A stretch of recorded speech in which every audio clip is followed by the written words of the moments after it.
علیکم۔ آج نماز جمعہ ادا کرنے کے بعد جب 2 بجے فارغ ہوئے تو باہر آ کر جب خبروں میں دیکھا کہ الیکشن کمیشن نے عمران خان کو نااہل قرار دے دیا ہے۔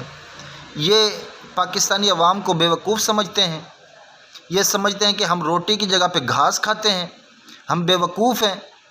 پوری پاکستانی قوم کو پتہ ہے کہ الیکشن کمیشن ان چور ڈاکوؤں کے ساتھ ملا پڑا ہے، اور ہم نہیں مانتے اس فیصلے کو۔ ہم عمران خان کے ساتھ کھڑے ہیں کیونکہ وہ پاکستانی قوم کے ساتھ کھڑا ہے۔